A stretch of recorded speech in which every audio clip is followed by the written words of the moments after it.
Bonsoir et bienvenue au club des explorateurs de l'imaginaire ludique. Après avoir présenté le jeu vidéo Dark Earth dans Retro & Magic, nous avons souhaité consacrer un épisode de 1 des 6 au jeu de rôle basé sur l'univers de Sombre Terre. Une fois n'est pas coutume, c'est le jeu vidéo qui a inspiré le jeu de rôle et pas l'inverse. Le monde tel qu'on le connaissait n'existe plus. Le jour de Noël 2054, la civilisation a été balayée par le grand cataclysme. Surgit des tréfonds de l'espace, une pluie de météorites a écorché le sol, agité les plaques tectoniques, réveillé les volcans. Les mers se soulevèrent et s'asséchèrent. Les usines chimiques et les centrales nucléaires s'ouvrirent en deux, répandant leur feu et leur poison. En quelques instants, des nuages de poussière noire se soulevèrent, obscurcissant le ciel et masquant les rayons du soleil.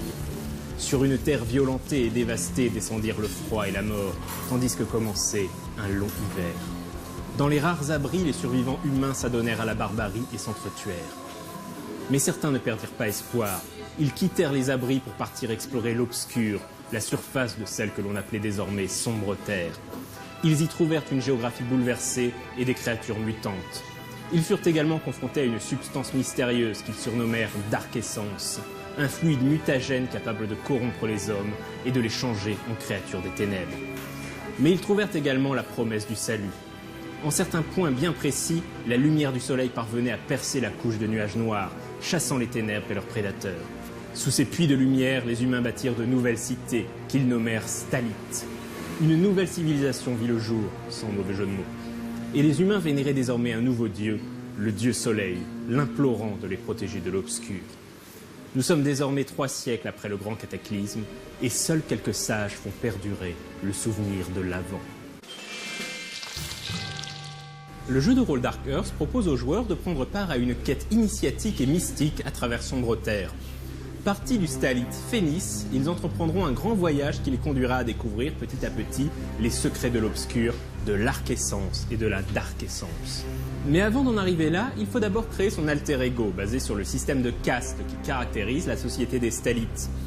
Les joueurs pourront donc appartenir à la caste des bâtisseurs, c'est-à-dire les inventeurs et artisans, à celle des fouineurs, qui sont les marchands, récupérateurs ou même voleurs, à celle des nourrisseurs, chasseurs et soigneurs, à celle des prôneurs, cultistes, érudits et missionnaires, à celle des marcheurs, explorateurs, messagers et conteurs, ou enfin à celle des gardiens du feu, les soldats et sentinelles chargés de défendre le Stalite des créatures obscures et des pillards.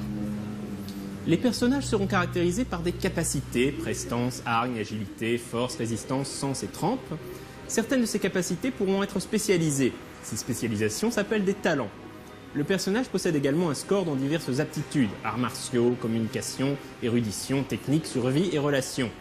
À ces capacités, talents et aptitudes viennent s'ajouter 3 ressources, la vie, l'énergie et le vécu. Le système de jeu de Dark Earth est relativement simple. Lorsque le personnage veut entreprendre une action, son joueur lance un nombre de dés égal à son score dans une capacité auquel on ajoute le score d'un talent ou son score dans une aptitude auquel on ajoute le score d'une compétence. Les dés qui font 1, 2 ou 3 sont des échecs. Les dés qui font 4 ou 5 comptent chacun comme une réussite. Si un dé fait un 6, il compte comme 2 réussites. Pour réussir une action, il faudra, selon la difficulté fixée par le meneur de jeu, de 1 à 7 réussites. Le nombre de réussites nécessaires pourra toutefois augmenter ou baisser en appliquant divers modificateurs extérieurs. Par exemple, si le personnage veut tirer au mousquet et que son mousquet possède une lunette de visée, la difficulté sera diminuée. Par contre, s'il essaie de tirer au milieu d'une tempête de sable, elle va augmenter. De l'univers séduisant et mystérieux du jeu vidéo, l'éditeur Multisim a tiré un excellent jeu de rôle. Mélange de post-apocalyptique, de steampunk et de fantasy, à mi-chemin entre Fallout et Dark Crystal, Sombre Terre est un monde propice à séduire de nombreux joueurs et à stimuler l'imagination du MJ.